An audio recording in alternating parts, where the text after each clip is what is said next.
अनिका को पहले ही रश्मि पर काफी गुस्सा था। रश्मि ने जिस तरह हैरान होकर अनिका से पूछा था कि क्या सचमुच रोहित मारवा उसका मंगेतर है, ये सुनकर रश्मि की तरफ अनिका की इरिटेशन और बढ़ गई थी। उसे समझ नहीं आ रहा था कि इसमें इतना सोचने वाली क्या बात थी, मगर अनिका इस वक्त रश्मि को बिल्कुल इम्पोर्टेंस नहीं देना चाहती थी। इसलिए एक फेक मुस्कान देते हुए अनिका ने रश्मि से कहा, अगर तुम्हें मुझसे कोई इम्पोर्टेंट बात करनी है तो हम ऑफिस में बात कर सकते हैं, इस वक्त हम जरा जल्दी में हैं।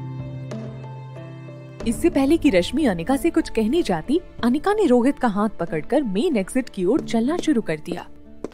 रोहित भी बिना कुछ बोले अनिका के पीछे पीछे जाने लगा। रोहित को जाते हुए देखकर रश्मि रोहित के पीछे चलने लगी। रश्मि ने रोहित को आवाज लगाते हुए कहा, मिस्टर रोहित मारवा, क्या सचमुच आप मुझे भूल चुके हैं? याद कीजिए आज से 6 साल पहले।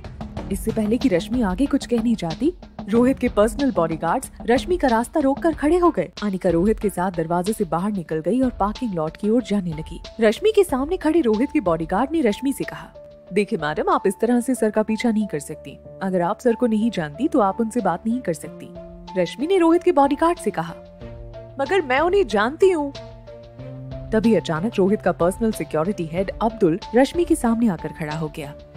अब्दुल ने रश्मि से कहा, देखिए मैडम, इस तरह की कोशिशें हजारों लड़कियां कर चुकी हैं। हम अच्छी तरह से जानते हैं कि तुम जैसी लड़कियों का क्या मकसद होता है। जिस तरह से अब्दुल ने रश्मि को ये बात कही थी, रश्मि को काफी शर्मिंदगी महसूस होने लगी। कॉरिडोर में आसपास खड़े होटल के बाकी मेहमान जब अब्दुल की ये बात सुनने लगे तो रश्मि का चेहरा बिल्कुल लाल हो गया। अब्दुल ने अपनी बात आगे बढ़ाते हुए कहा, देखिए मैडम, अब आप साहब का पीछा करना छोड़ दीजिए, वरना हमें लीगल एक्शन लेना होगा। अब्दुल की ये बात रश्मि को इतनी चुभी थी कि वो अपने मुंह पर हाथ रखकर वहाँ से तेजी से निकल गई। रश्मि को अब्दुल पर काफी गुस्सा आया था और इस गुस्से की वजह से किसी भी वक्त रश्मि की आंखों से आंसू निकलने वाले थे। रश्मि रोहित से मिलकर उससे बात करना चाहती थी, मगर जिस तरह से रोहित के सिक्योरिटी गार्ड्स रश्मि का रास्ता रोककर खड़े हो गए थे, वो जानती थी कि अब रोहित का पीछा करना शायद उसके लिए मुसीबत को न्योता देना होगा। रश्मि के चले जाने के बाद अब्दुल अपने बाकी साथी सिक्योरिटी गार्ड से कहने लगा, देखो सर, की ड्यूटी करते वक्त हमें इन जैसी लड़कियों से खास सावधान रहना है। आजकल दुश्मन अमीर बिजनेसमैन को जाल में फंसाने के लिए इस तरह के हथियार इस्तेमाल करता है। हालांकि हमारे साहब इनके जाल में फंसने वालों में से नहीं है, मगर ये हमारी जिम्मेदारी है कि हम रोहित सर को इस तरह के खतरे से बचा कर रखें। पार्किंग लॉट में पहुंचने के बाद रोहित ने कार का दरवाजा खोला और अनिका को पहले अंदर बिठाया, फिर रोहित खुद ड्राइविंग सीट पर जाकर बैठ गया। रोहित जानता था कि कहीं ना कहीं तो रश्मि के सामने रोहित को अपना मंगेतर बताकर अनिका को मनी मनी मॉरल विक्ट्री मिल रही थी। रोहित मुस्कुराते हुए अनिका को देखने लगा, मगर अनिका कार में बैठने के बाद अपने मोबाइल में कुछ देखने लगी। रोहित धीरे धीरे कार चलाकर गुलेरिया हाउस की ओर जाने लगा। रोहित बार बार अनिका का चेहरा देख रहा था। अनिका का ध्यान पूरी तरह से मोबाइल में था, मगर कुछ देर बाद अनिका ने बिना रोहित की ओर देखे कहा, मुझे लगता है आपको अपना ध्यान रोड पर रखना चाहिए। रोहित ने इस बात का पलटकर जवाब देते हुए कहा, क्या करूं, जब हमसफर इतना हसीन हो तो अक्सर लोग मंजिल भूल जाया करते हैं। रोहित की इस बात पर अनिका ने अपना फोन नीचे रखते हुए रोहित की आंखों में आंखें डालकर कहा, मुझे समझ नहीं आ रहा है कि पिछले कुछ दिनों से आपको आखिर हो क्या गया है।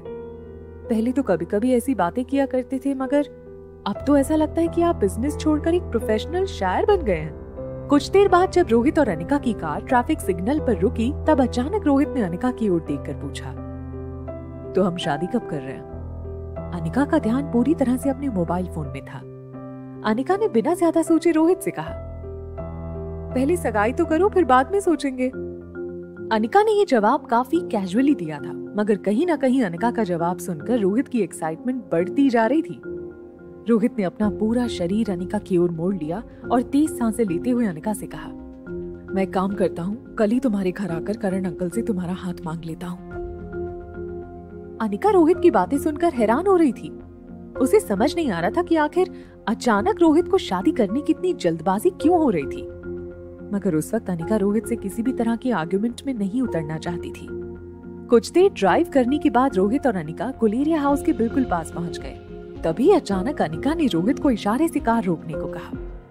अनिका का इशारा देखते ही रोहित ने तेजी से ब्रेक पर अपना पांव रख दिया। कार के रुकते ही रोहित ने हैरानी से अनिका की ओर देखा। अनिका ने रोहित से कहा, मुझे लगता है तुम यहीं उतर जाओ, यहाँ से आगे कार मैं ड्राइव करके जाऊंगी। अनिका ने ऐसा इसलिए कहा था क्योंकि अनिका ने घर पर किसी को बताया नहीं था कि वो रोहित को मिलने जा रही थी। अगर नन्ही से आर्यन को पता चला कि अनिका उसे झूठ बोलकर रोहित को मिलने गई थी तो उसे बहुत बुरा लगता।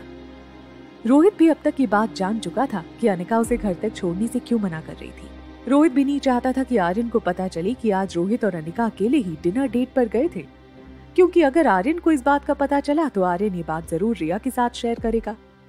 और अगर रिया को पता चलता कि रोहित उसे छोड़कर ऐसा कोई प्लान बना कर आया था तो वो अपने डैड से काफी नाराज हो जाती और रोहित दुनिया में कुछ भी बर्दाश्त कर सकता था, मगर अपनी बेटी की नाराजगी बिल्कुल नहीं बर्दाश्त कर सकता था। इसलिए रोहित ने अनिका की बात मानते हुए कार अनिका के हवाले कर दी। कार से उतरने से पहले रोहित ने एक बड़ा सा काला चश्मा अपनी जेब से निकाल कर पहन लिया। अपनी ब्लेजर की जेब में रखा हुआ मास्क भी निकालकर रोहित ने पहन लिया ताकि कार से उतरते वक्त भी कोई उसे देख ना सके। रोहित कार से उतरा, साथ ही साथ अनिका भी ड्राइविंग सीट पर आने के लिए कार से उतरी। तभी रोहित के बॉडीगार्ड जो रोहित का पीछा कर रहे थे वो रोहित की पर्सनल कार लेकर बगल में आकर खड़े हो गए। रोहित ने अनिका को एक हक किया और उसे बाय कहकर अपनी कार में बैठकर चला गया। वैसे तो जिस रास्ते पर रोहित और अनिका ने कार की अदला बदली की थी उस रास्ते पर सिर्फ गुलेरिया हाउस पड़ता था। ऐसा कहा जा सकता था कि ये पूरा रास्ता गुलेरिया हाउस के लिए प्राइवेट रास्ता था, जहां बाकी गाड़ियां आती जाती नहीं थी, मगर गुलेरिया हाउस के मेन गेट पर अपनी नई गाड़ी को पॉलिश कर रहे ओमकार ने ये सब कुछ देख लिया था। ओमकार तुरंत ही अपनी गाड़ी की साफ सफाई छोड़कर दौड़कर गुलेरिया हाउस के अंदर चला गया। हॉल में करण और आकाश, अनुपम और चारू को अमेरिका भेजने की प्लानिंग कर रहे थे। नन्हा सा आर्यन एक छोटे से स्टडी टेबल पर बैठकर अपनी मैथमेटिक्स की वर्कशीट में प्रॉब्लम सॉल्व कर रहा था। तभी अचानक ओमकार दौड़कर अंदर आया और आकाश की ओर देखकर कहने लगा, मैं एक बहुत बड़ी खबर लाया हूँ, सुनोगे तो तुम लोगों के होश उड़ जाएंगे। ओमकार की बात सुनते ही करण और आकाश हैरानी से उसकी ओर देखने लगे। ओमकार काफी तेज सांसें ले रहा था, मगर किसी तरह अपने दिल में छुपी बात वो आकाश और करण के साथ शेयर करना चाहता था। एक गिलास में पानी भरकर पीने के बाद ओमकार ने आकाश की ओर देखकर कहा, क्या तुम जानते हो अनिका किसी को डेट कर रही है? मैंने अभी अभी उसे बाहर देखा। उस लड़के ने मास्क पहन रखा था और बड़े बड़े सनग्लासेस पहन रखे थे, इसीलिए मैं उसका चेहरा नहीं देख पाया, मगर मैंने अपनी आंखों से देखा उस लड़के ने अनिका को हक किया। मुझे लग रहा है अनिका आर्यन और रिया के पापा को पसंद नहीं करती है। आकाश ओमकार की बात सुनकर काफी शॉक हो गया था। वहीं कहीं ना कहीं ये बात सुनकर करण के चेहरे पर एक हल्की सी मुस्कान आ गई। ओमकार का ध्यान कमरे की एक तरफ बैठे छोटे से आर्यन पर नहीं पड़ा था, मगर जैसे ही उसने आर्यन को देखा ओमकार को इस बात का एहसास हुआ कि आर्यन के सामने उसे ये बात नहीं करनी चाहिए थी। ओमकार को अपनी इस हरकत पर शर्मिंदगी महसूस होने लगी थी। आर्यन से नजरें बचाकर ओमकार चुपचाप अपने कमरे की ओर चला गया। कुछ देर बाद पार्किंग लॉट में अपनी कार पार्क करने के बाद अनिका गुलेरिया हाउस में दाखिल हुई। आकाश और करण दोनों अनिका को अंदर जाते हुए देखकर हैरानी से एक दूसरे को देखने लगे। हमेशा काफी रिजर्व रहने वाली अनिका आज काफी अलग लग रही थी। अनिका का चेहरा खिला हुआ था, उसके गाल काफी लाल थे, चेहरे पर एक हल्की सी मुस्कान थी। रोज हमेशा स्वस्थ और थकी हुई रहने वाली अनिका आज काफी तेजी से चलकर अंदर आ रही थी। अनिका जब अपनी बेडरूम की ओर जाने लगी तो पीछे से आवाज देते हुए नन्ही से आर्यन ने अनिका से पूछा, मॉम कहाँ गई थी आप? आर्यन की आवाज काफी अलग लग रही थी। ऐसा लग रहा था जैसे कोई टीचर अपने ऐसे किसी स्टूडेंट से बात कर रहा हो जिसने अपना होमवर्क नहीं किया था। अनिका भी आर्यन के सवाल पर हड़बड़ाने लगी। आर्यन से नजरें चुराते हुए अनिका ने कहा, वो मैंने तुमसे कहा था ना एक इम्पोर्टेंट मीटिंग थी मेरी। आर्यन ने घड़ी की ओर देखते हुए अनिका से कहा, काफी लंबी चली आपकी मीटिंग। आर्यन की बातें अब घर के दादाजी जैसी होने लगी थी, जो बच्चों को घर पर देर से आने पर फटकार लगाने के लिए तैयार खड़े थे। अनिका अभी आर्यन से नजर नहीं मिला पा रही थी।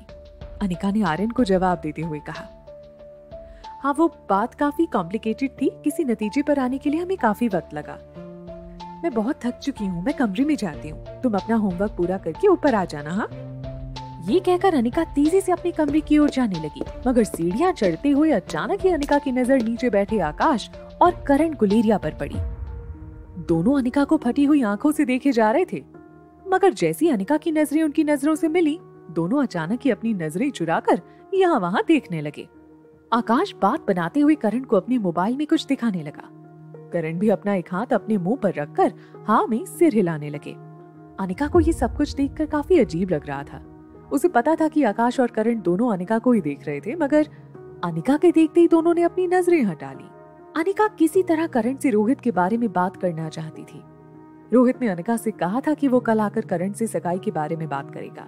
अनिका ने अपने दोनों हाथ सीढ़ियों की रेलिंग पर रखते हुए करण से कहा, पापा वो दरअसल रोहित आपसे मिलना चाहता है, हमारे रिश्ते की बात करना चाहता है।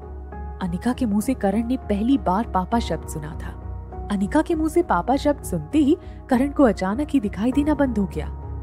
कुछ देर बाद करण को इस बात का एहसास हुआ कि उनकी आंखें नम हो चुकी थीं। करण के लिए अनिका की बात का कोई जवाब देना नामुमकिन हो गया था। उन्हें ऐसा लगने लगा था जैसे वो जिंदा तो थे मगर सांसें नहीं ले रहे थे।